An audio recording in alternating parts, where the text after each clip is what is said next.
నమస్తే.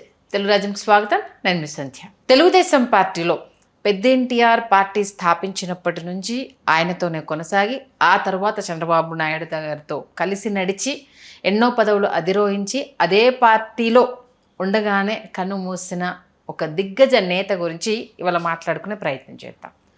ఆయన అటు మాజీ మంత్రిగా తెలుగుదేశం పార్టీకి సంబంధించి అంటే అసెంబ్లీ స్పీకర్గా కూడా పనిచేశారు. ఆ తర్వాత అనూహ్య పరిణామాల నేపథ్యంలో ఆయన ఆత్మహత్య చేసుకోవడము అనేది ఆ టైంలో అదొక పెద్ద సెన్సేషన్ అని చెప్పాలి. ఇప్పటికే మీకు అర్థమైపోయి ఉంటుంది. ఆయనే కోడెల శివప్రసాద్ గారు.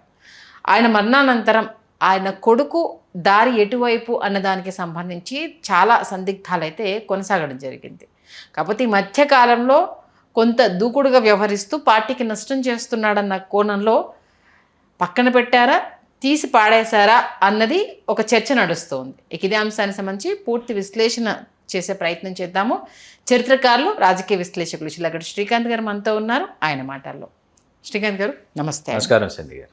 నిజంగంటే అదే పార్టీలో పుట్టి అదే పార్టీలో ఫైట్ చేసి ఆ పార్టీలో ఉండగానే మరణించడము, ఆ పార్టీ నేతగానే మరణించడము అనేది చాలా అరుదైన సంఘటన.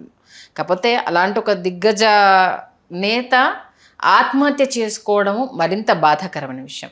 ముందుగా కోడెల శివప్రసాద్ గారి గురించి మాట్లాడుకుని ఆ తర్వాత వాళ్ళ అబ్బాయి దగ్గరికి వెళ్దాము. ఆయన గురించి చెప్పాలంటే అసలు ఏం చెప్తారు? కోడెల శివప్రసాదరావు గారు డాక్టర్గా ప్రాక్టీస్ మొదలుపెట్టిన తర్వాత నరసరావుపేటలో, పల్నాడు ప్రాంతం ఏంటంటే మాచర్ల, గురజాల, నరసరావుపేట, కొంత చిలకలూరుపేట, దుగ్గిరాల వరకు, కొంత దుగ్గిరాల వరకు, తర్వాత మీకు కొంచెం పెదకూరుపాడు వైపు, ఇట్లాగా మీకు ఈ పల్నాడు ప్రాంతం అంతా కేంద్రీకృతమై ఉంటుంది. సత్తెనపల్లి ఈ ప్రాంతం ఏంటంటే, ఈ ప్రాంతంలో ఆధిపత్య భావజాలం కావచ్చు, ఆధిపత్య పోరు కావచ్చు, ఇవి దశాబ్దాలుగా కొనసాగుతూ వచ్చాయి. దానిలో భాగంగా ఏంటంటే తెలుగుదేశం పార్టీ తమ యొక్క అస్తిత్వాన్ని తెలుగుదేశం పార్టీ పెంపొందించుకోవాలి అనుకునే నాటికి ఏంటంటే తమ సామాజిక వర్గానికి చెందినటువంటి వారిని ప్రతిష్ఠించేటటువంటి ఒక కార్యక్రమాన్ని వీళ్ళు పెట్టుకున్నారు. దానిలో భాగంగానే నరసరావుపేట అనగానే సహజాతసిద్ధంగా అంత క్రితం కాసు కుటుంబానికి చెందినటువంటి కాసు బ్రహ్మానంద రెడ్డి గారి కుటుంబానికి చెందినటువంటి వాళ్ళు ప్రాతినిధ్యం వహిస్తూ వచ్చిన, అంత క్రితం ఎప్పుడో నల్లబాటి వెంకటరామయ్య లాంటి కమ సామాజిక వర్గం నేతలు పనిచేసినప్పటికీ ఇక్కడ తమ సామాజిక వర్గం నుంచి ఒక విద్యాధికుడిని ప్రతిష్ఠించాలి అని కోడెల శివప్రసాదరావు గారు ఆయన పాటికి ఆయన తన మానాన తాను డాక్టర్గా ప్రాక్టీస్ చేస్తుంటే ఆయనని పిలిచి మరీ ఆయనకి బీఫార్మ్ ఇచ్చి ఎన్టీ రామారావు గారు ఆయన శాసనసభ్యుడిని చేశారు. అట్లా డాక్టర్ కోడెల శివప్రసాదరావు గారు క్రియాశీలక రాజకీయాలకు అడుగుపెట్టారు.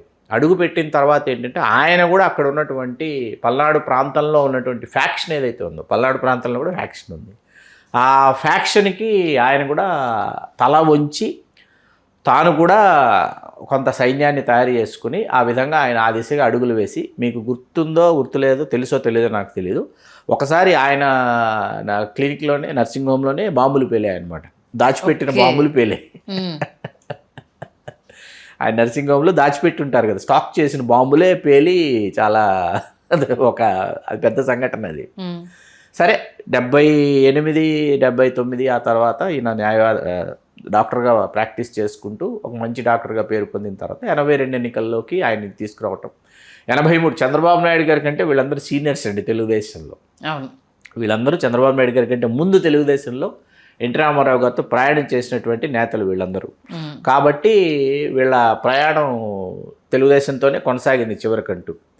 ఇక్కడ ఆయన వరుసగా 83, 85, 89, 94, 99 వరుస ఎన్నికల్లో గెలుపొందారు. ఒక్క 2004, 2009 ఆ వరుస ఎన్నికల్లో అప్పుడు కాంగ్రెస్ పార్టీ అభ్యర్థి చేతిలో కాసు వెంకటకృష్ణారెడ్డి గారి చేతిలో ఆయన ఓడిపోయి, కాసు కృష్ణారెడ్డి గారు ఆయన కూడా రాష్ట్రమంత్రి, ఈయన రాష్ట్రమంత్రిగా, ఈయన రాష్ట్ర హోంశాఖ మంత్రిగా రాణించినటువంటి నేత కోడెల శివప్రసాదరావు గారు.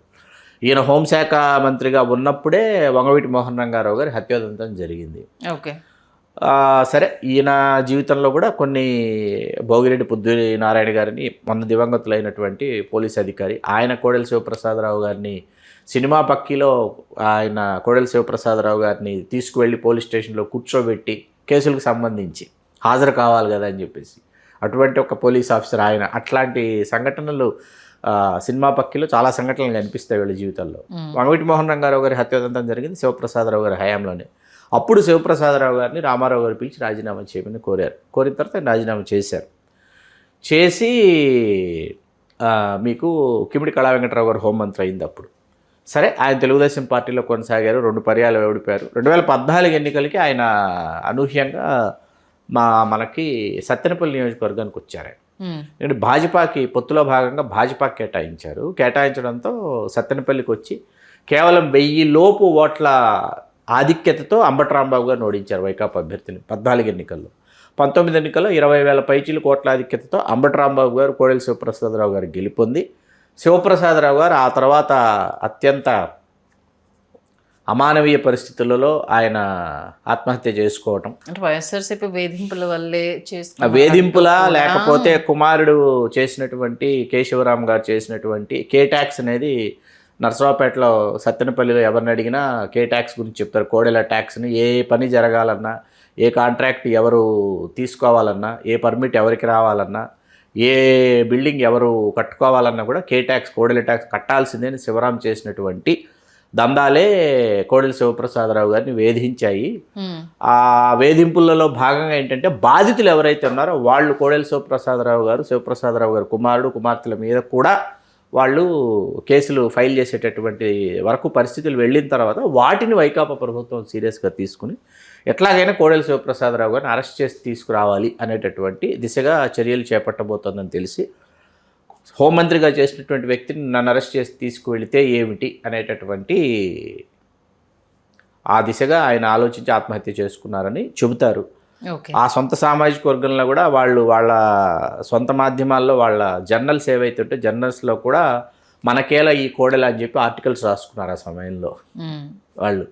అంటే ఇవన్నీ నిజాలని వాళ్ళు అంగీకరించినట్టు, వాళ్ళు అక్కడ వేధించినటువంటి సంఘటనలు ఏవైతే ఉన్నాయో అవన్నీ కూడా నిజాలే అని చెప్పేసి వాళ్ళు అంగీకరించినట్టు వాళ్ళే వాళ్ళ సామాజిక పత్రికల్లో వాళ్ళు ఆ విధంగా వార్తా కథనాలు రాసుకున్నారు. సరే, ఇప్పుడు కోడెల శివరాం తెలుగుదేశం పార్టీలో కొనసాగాడు. 19 ఎన్నికలు పూర్తయిన తర్వాత కోడెల శివప్రసాదరావు గారు ఆత్మహత్య చేసుకోవడం మనకు తెలుసు. 24 ఎన్నికల సమయంలో కోడెల శివరాము చాలా ప్రయత్నాలు చేశాడు, పోటీ చేయాలని, ఆ స్థానాన్ని దక్కించుకోవాలి అని. ఎట్టి పరిస్థితుల్లో చంద్రబాబు నాయుడు గారు అసలు అపాయింట్మెంట్ కూడా ఇవ్వకుండా మన కన్నా లక్ష్మీనారాయణ గారు తీసుకురావడంతో అతను ఆగ్రహోదగ్గుడై అతనికి ఇష్టం వచ్చిన చవాకులు పేలుతుంటే తెలుగుదేశం పెద్దలు అతనికి తలంటు పోశారు. పార్టీలో ఉంటూ అధినాయకుడిని విధంగా మాట్లాడటం అసలు సముచితం కాదు, ఇది సందర్భం కాదు. ఎందుకంటే ఇంత చెడ్డ పేరు వచ్చిన తర్వాత సానుభూతి ఉంటుంది, ఆయన ఆత్మహత్య చేసుకున్నారన్న సానుభూతి ఉంటుంది, ఉండదని కాదు. కానీ ఇంకొంత సమయం ఓపికగా వేచి చూస్తే అవకాశం ఉంటుంది పార్టీలో. యాక్చువల్గా అయితే లెక్క ప్రకారం చూసుకుంటే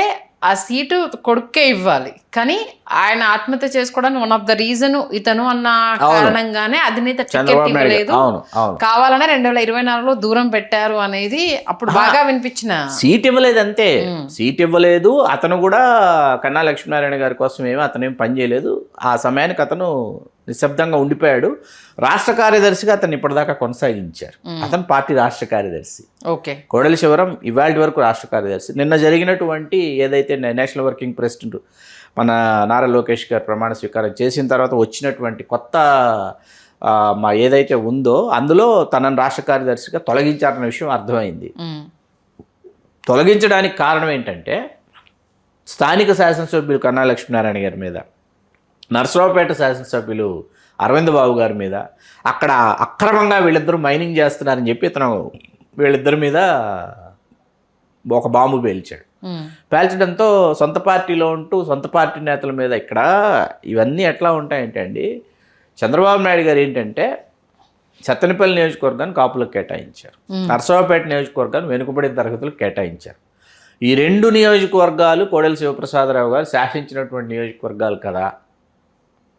ఇతని ఆలోచన ధోరణి ఎట్లా ఉంటుందంటే, మేము నర్సరావుపేటలో అన్ని పర్యాయాలు గెలుపొందారు, మా సత్తెనపల్లికి వచ్చినా గెలుపొందినటువంటి చోట 2019లో ఓడిపోయినా ఈ 2 నియోజకవర్గాలు మాకు కాకుండా ఇతరులకు కేటాయించేసి నాకు దక్కాల్సినటువంటి అవకాశం కన్నా లక్ష్మీనారాయణ గారు ఎగరేసుకుపోయి మా పరిస్థితి ఏంటి, మా అకౌంట్ ఎవరు సెటిల్ చేస్తారన్నది ఇప్పుడు అతని బాధ.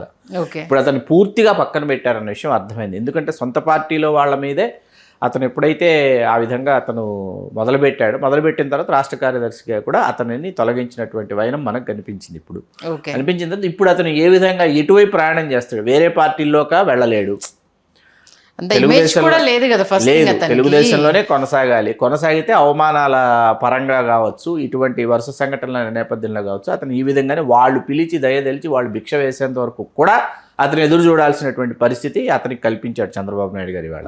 ఎందుకు తండ్రి మరణం తర్వాత కూడా మార్పు రాకపోవడానికి ప్రధాన కారణం అంటే మీరు దశాబ్దాల తరబడి రాజ్యాధికారాన్ని అనుభవించారు. మీరు దశాబ్దాల తరబడి రాజ్యాధికారాన్ని అనుభవించేసి మీకు ఒక్కసారిగా ఏంటంటే మొత్తం పరిస్థితి తారుమారయ్యేటప్పటికి ఇక్కడ ప్రజల మద్దతు కూడగట్టుకోవడం చాలా అవసరం అండి. ప్రజల విశ్వాసాన్ని మీరు ఎప్పుడైతే కోల్పోతూ వస్తారు, భయం గుప్పిట్లో ఎంతకాలం ప్రజల్ని మనం పెట్టుకుని మనం వాళ్ళని శాసించగలం చెప్పండి. ఇవాళ భయం గుప్పిట్లో ప్రజల్ని శాసించేటటువంటి పరిస్థితులు లేవు. ఇవాళ పూర్తిగా ఏంటంటే love and affection expression change అయినా కూడా అసలు ఓటర్ చెప్పిన మాట వినటం లేదు. ఇవాళ వాడు ఇమీడియట్గా రియాక్ట్ అయిపోతున్నటువంటి పరిస్థితి, నలుగురిలోనూ నాకేం చేసావు నిలదీస్తున్నటువంటి పరిస్థితి అనమాట. ఇవాళ ప్రజాప్రతినిధులు చాలా అనుకుంటాం కానీ చాలా ఒళ్ళు దగ్గర పెట్టుకొని జాగ్రత్తగా ప్రజలతో మమేకమైపోయి వాళ్ళ ఇంట్లో శుభాశుభాలకి వాళ్ళ ఇంట్లో జరుగుతున్నటువంటి వేడుకలాగా వాళ్ళు హాజరయ్యి అక్కడుండి అటువంటి పరిస్థితులు వచ్చేసినాయి. బట్ ఇప్పటికి కూడా మీకు గుర్తుంటే ఒకప్పుడు పెళ్లి జరిగింది అనుకోండి, నియోజకవర్గంలోనో మండలంలోనో గ్రామాల్లోనో పెళ్ళిళ్ళు జరుగుతాయి. ఒక మాస్తరు వాళ్ళ ఇంట్లో పెళ్లి జరిగింది అనుకోండి, పిల్ల పాప వీళ్ళిద్దరినీ ఎమ్మెల్యే గారింటికి ఎక్కడికో తీసుకెళ్ళి చూపించి ఇంట్లోకి వెళ్ళి వచ్చారా అని చెప్పేసి వాళ్ళ కాళ్ళు ముక్కొని వాళ్ళ ఇంటి ఆవిడని పిలిపించి ఆ ఎమ్మెల్యే గారు ఏదో చిరాసారా పెట్టి ఇప్పుడు అది కాదు పరిస్థితి. ఈయన పాపం ఫ్యామిలీ మెంబర్స్ ఎమ్మెల్యే గారు అందరినీ తీసుకుని వాళ్ళ ఇంటికి వెళ్ళి వాళ్ళ ఇంట్లో ఈయన ఆర్గనైజ్ చేసి పెళ్లి కానీ వేడుక కానీ ఓణీల ఫంక్షన్ల దగ్గర నుంచి పాపం ఇవాళ ప్రజాప్రతినిధులు అక్కడే ఉండి ప్రజల మధ్యలోనే మమేకమైపోయేటటువంటి పరిస్థితి వచ్చేసాయి ఇవాళ. ఇటువంటి పరిస్థితుల్లో మేము ఆధిపత్యం వహిస్తాం, మాకు మీరు వచ్చి జీహూజూర్ అనాలి అంటే వెల్ ఎడ్యుకేటెడ్ పీపుల్ వచ్చేసారండి పాలిటిక్స్లో. ఇప్పుడు ఇవాళ మనం చూస్తే పాలిటీషియన్స్లో మీరు ఆల్ ఆర్ వెల్ ఎడ్యుకేటెడ్ అనమాట. వెరీ సీనియర్స్, సుప్రీం సీనియర్స్ ఒక 70-75+ పక్కన పెడితే మిగతా వాళ్ళందరూ వెల్ ఎడ్యుకేటెడ్ పీపుల్ వచ్చారు ఇవాళ. ఏది రాజకీయాల్లో, క్రియాశీలక రాజకీయాలు. వాళ్ళ ప్రవర్తన కానీ వాళ్ళ విధి విధానాలు కానీ వాళ్ళ ప్రజలతో మమేకమయ్యేటటువంటి పరిస్థితి కానీ చాలా కొత్తగా ఉంటుంది. సరే, ప్రత్యర్థులతో ఢీకొనాలనుకున్నప్పుడు ఇంకొకలాగా వాళ్ళు రిటార్ట్లు ఇస్తున్నారు. It's very different kind of matter. ఇప్పుడు ఇక్కడ ఏంటంటే ఉన్నది బాయ ఉంచుకున్నది బాయ అన్నటువంటి పరిస్థితి వాళ్ళ కోడెల శివరాం అక్కడ. ఓకే, కానీ ఇప్పటికీ కూడా కోడెల శివప్రసాద్ గారి కొడుకు అన్న స్టాంప్ అయితే తప్పితే లేదు తన అసలు ఇప్పటివరకు ఎస్టాబ్లిష్ చేసుకోవడం పెద్ద మైనస్. చేసుకోలేదు. అతను మొన్న కన్నా లక్ష్మీనారాయణ గారి విజయం కోసం పక్కన నిలబడి అతను పూర్తి స్థాయిలో ఎన్నికల్లో అతను ఆ ప్రచారంలో పాల్గొని ఉన్నట్లయితే సానుభూతి ఉండేది. ఎందుకు తనకి ఇవ్వకపోయినా వేరొకరికి అవకాశం ఇచ్చినా వాళ్ళ విజయం కోసం అతను కృషి చేశాడనేటటువంటి ఒక సానుభూతి ఖచ్చితంగా ఉండేది. అతని మీద ఒక సాఫ్ట్ కార్నర్ ఉండేది. లోకేష్ గారు ఇట్లాంటివన్నీ చాలా పారామీటర్స్ పెట్టుకుంటారండి. మనం చెప్పింది మాట వింటున్నారా, వినటం లేదా, మనం చెప్పిన తర్వాత సరే కొంత అలిగినా కొంత నసిగినా సరే ఏదో విధంగా కొనసాగుతున్నారా లేదా, వీళ్ళని ఎప్పుడు కరుణించవచ్చు, ఎంత సమయం ఇవ్వచ్చు వీళ్ళకి, ఇట్లాంటివన్నీ చాలా బాగా లోకేష్ గారు చూస్తారు. ఎందుకంటే ఇప్పుడు ఇండివిజువల్ క్యాడర్ అన్నా ఉండాలి. నీ పేరు చెప్తే నీ ప్రాంతంలో ఆయన వెంట మేము ఉంటాము అన్న ఒక మాట అయినా ఉండాలి.